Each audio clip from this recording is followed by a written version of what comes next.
Weekly Rot Report, Episode 5. I have my list here. Today's video is going to be very music and film heavy. We'll get into where I've been later. You guys know I don't front load the episodes with the boring stuff. But if you are one of the dozens who have been following along with the channel, I bet you are just dying to know my thoughts on Music, Fashion, Film by Charli XCX. Do I like it? Yeah, I like it. I didn't want to like it, but I like it. Do I want to listen to it over and over again? No. It's a first time, last time for me, but I didn't hate it. I saw a headline that said, Charli XCX's Music, Fashion, Film is more fun to talk about than it is to listen to. And I think that is spot on. It is nowhere near as good as Brat. I don't think it is a Music, Fashion, Film summer like it was with Brat Summer. I will say, I think the coolest thing about Charli XCX is that she includes a lot of other artists. And she wears her influences on her sleeve. If you've ever read the book, Steal Like an Artist, she's a pro at that. Because there's no such thing as being original, but it's the mix of different influences that make something original. And I think that's what she's doing. If you missed my whole Lou Reed, Charli XCX commentary, go back and watch episode 2 of Weekly Rot Report, and then my issuing an apology video, which is not really an apology. It was clickbait, but I talk all about how I said it sounds like Lou Reed, and then I found out that that's actually what she was doing, was making a Lou Reed album and working with John Cale from the Velvet Underground. And I was pissed because my joke was ruined. The last song has David Cronenberg on it. If you've been here for a long time, you would know my feelings on Cronenberg.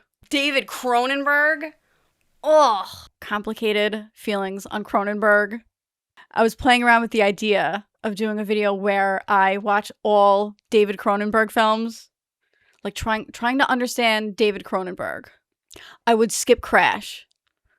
One time is enough to watch Crash. And I also wanted to do David Lynch. Trying to understand David Lynch. Would I maybe skip Blue Velvet? Is one time enough to watch Blue Velvet? Maybe. I had no idea that movie was so beloved by movie buffs until I started using Letterboxd. That movie's whack. Music, Fashion, Film. It's kind of bare bones. It's a little bit stock. It's a little stock. Moving on to my next review. I'm going to preface this next review by saying I am not the biggest fan of this band, but I'm also not a fan of this band.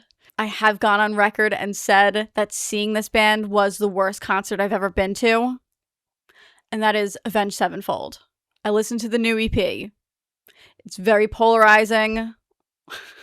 I think it is very interesting to talk about the new Avenged Sevenfold after talking about the new Charli XCX. I think they make good companion pieces. And sonically, they're kind of similar. Sonically, kind of bare bones. Auto-tune. The first thing you would make on GarageBand when you're 14. Thematically, they're kind of similar. They both deal with being in the spotlight and burnout and how nothing really matters.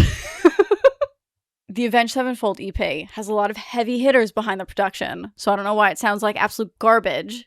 I thought for sure they produced it themselves. They didn't. The Grammy Award-winning personnel. I've seen some theories floating around about it, that maybe they are rage baiting, maybe they're taking the piss out of their fans, that they're putting out this garbage, and then they're going to come out with Avenged Sevenfold in their true form after. I think the problem with that theory is that the last album sounded kind of like they were gearing up towards something like this EP. So I also think it's weird because I remember the album getting good reviews. I remember their fans really, really liking the album. I didn't like the album. And I definitely did not like that song Magic that they came out with before the EP. That also sounded like they were gearing up towards what this EP is. I have seen theories that it's meant to be a commentary on AI, The problem with that theory for me is that they have used AI as a tool before, and they were very into NFTs. So I think they like that kind of stuff. So I don't think they're trying to be anti-AI. Here's what I think. I think they are trying to get better at this different style of music. I thought about it. If I use myself as an example, I am a traditional media artist. I use traditional media to make very intricate and detailed works. If I decided one day I'm going to switch it up and do nothing but digital vector art in Illustrator, I would have some foundation of what I'm doing, some knowledge on how to get it done, but it would be like starting at square one. This is Avenged Sevenfold starting at square one with a completely different medium. I saw that they are opening their own shows. They're opening as Statica before they go on as Avenged Sevenfold. When I saw them, they were bringing out this keyboard. It was this keyboard with the mic attached to it so they can do the, electronic-y stuff that called for it from the last album. And they were having technical difficulties. If anybody saw them at this time, you're going to have to tell me if they also had problems with the electronics in the middle of their sets. I think that maybe they don't want to give their fans bathroom break songs. I also think that they have nothing left to prove. They've already put out such an impressive catalog that they have nothing left to prove. They can fart around, They probably don't have to make any more money. So I think it is kind of cool that they're trying something else. It has to be tough to, not want to alienate your fans, but you want to try something else. Because really, they could totally do Avenged Sevenfold by numbers. To me, that's stale. That's boring. I think at least they're trying something. I think maybe they fry their brains on drugs. But here's mostly what I think. I think M. Shadows doesn't have the voice anymore. And I don't think he has to have the voice anymore. That also has to be really tough to feel like you're losing your instrument, Something else. Kevin and I always talk about how bands get older and the vocalists, their voice gets tired. They have replaced someone in the band with someone who can help out on vocal duties. If you have watched a newer Bullet for My Valentine concert, I will go on record and say the new bass player has the best screaming. The new bass player has the best scream of all time.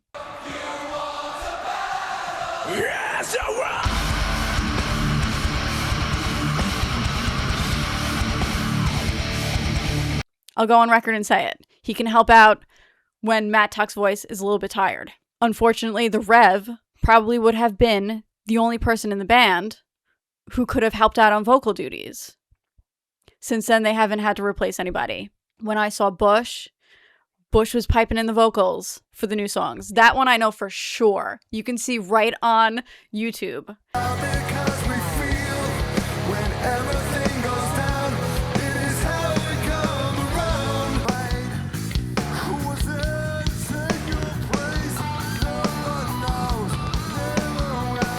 And it's so funny that no one is saying anything in the comments. The vocals are totally piped in.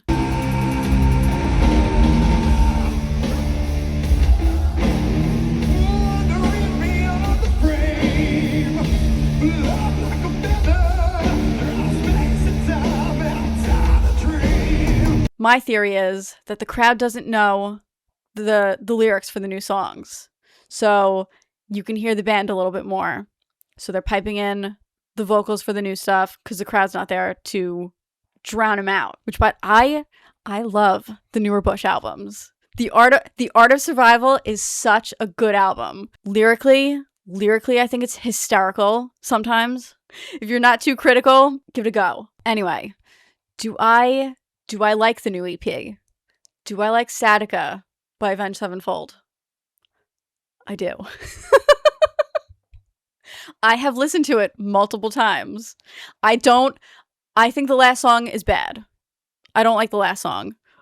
But the first three, I'm into it.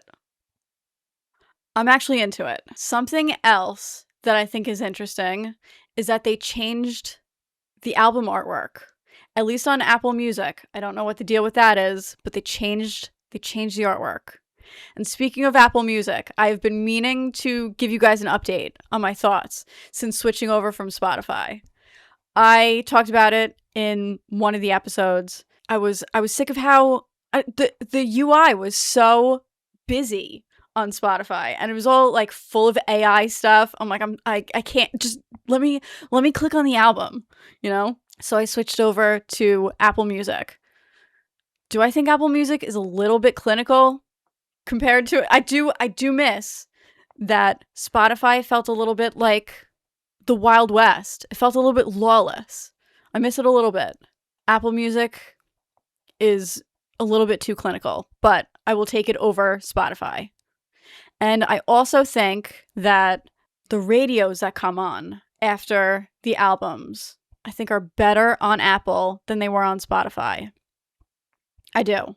I also listened to the new Haken EP, if you know who they are. I love it. Haken is a band that I've always been aware of. I'll give everything a listen. It's not always my favorite, but this EP, I really love it. It's a different style for them. It's not as proggy. It's a little bit more electronic. My brother said that it sounded like they were trying to be Sleep Token, and actually the guy who produces Sleep Token did this Haken EP. I get that, but what I would compare it to is Carnival. If you have ever listened to Carnival, if you haven't and you want to check it out, I would start with Sound Awake first. What else? The new Russian Circles. I've gone on record and said Russian Circles is one of the few instrumental bands that I like. The two new songs that have come out from the new album, from the upcoming album, are very good. I'm excited. New Queens of the Stone Age song. Good for them for trying something new. Not into it. New Mastodon. Good on them for persevering. Sounds a little bit like Mastodon by numbers. But I will reserve my final thoughts for when the full album comes out.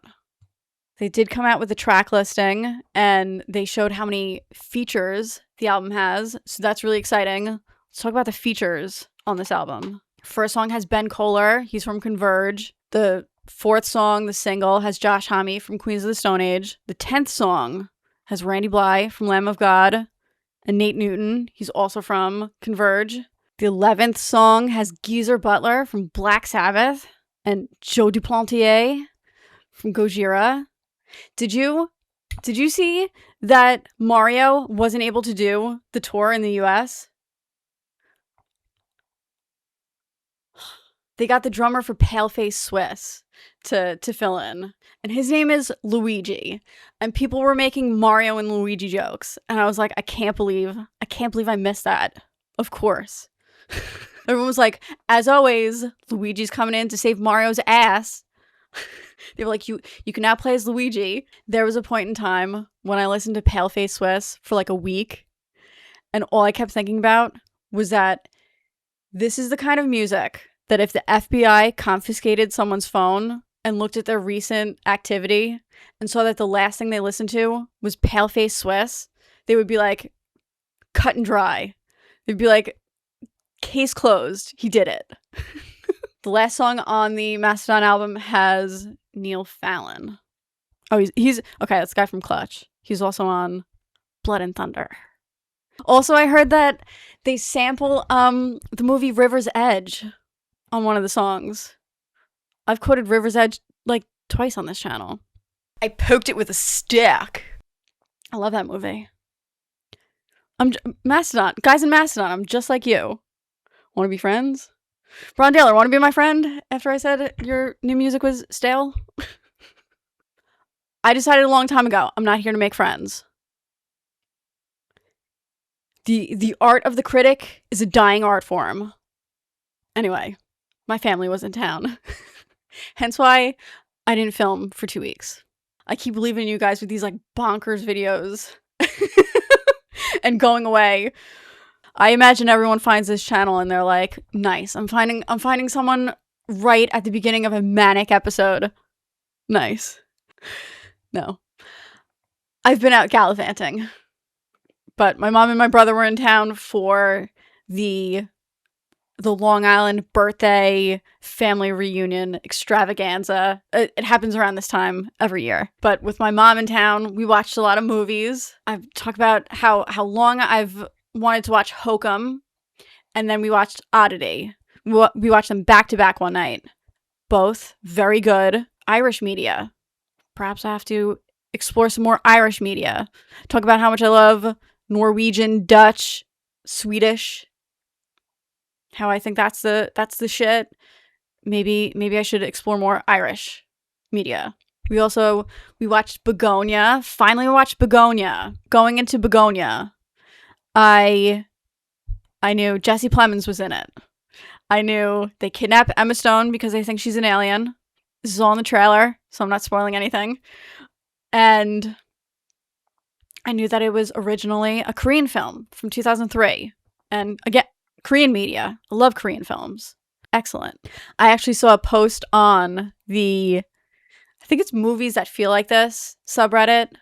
Someone posted pictures of classic Chris Chan and asked for a movie that feels like this. And someone recommended Bugonia. And that was like the final push. I was like, Mom, we're watching this. Because when I found the Gino Samuel, Chris Chan documentaries, I sent it to my mom. I said, I got something for you.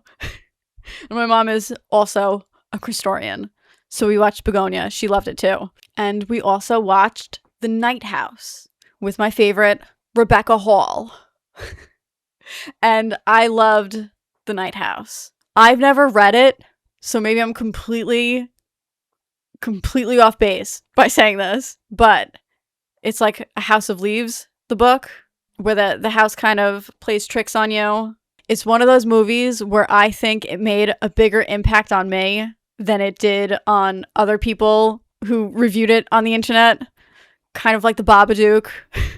The Babadook had a huge impact on me, and everybody else is like, the movie with the guy in the top hat and the annoying kid. And I won't shut up about The Babadook.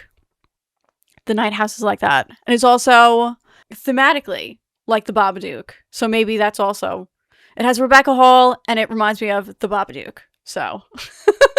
I'm going back to House of Leaves. I have zero interest in reading The House of Leaves. Plead your case in the comments below if you think I would like it and I should read it.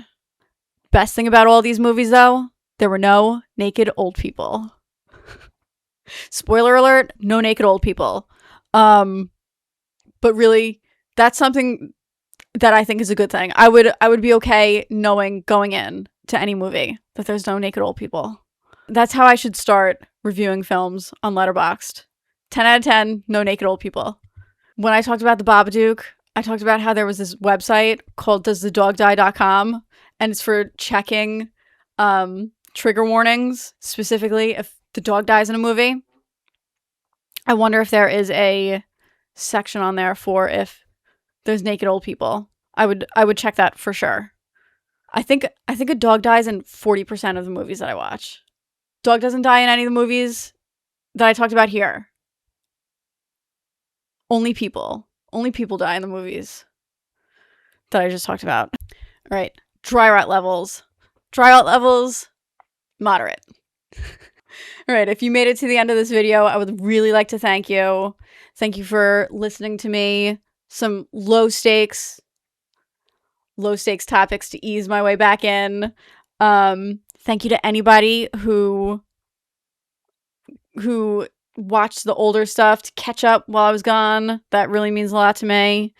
I rewatched my last video in preparation for this. I have to remind myself. I'm like, what do you mean? What do you mean I make YouTube videos? All right. Like, comment, subscribe. I love you. Bye.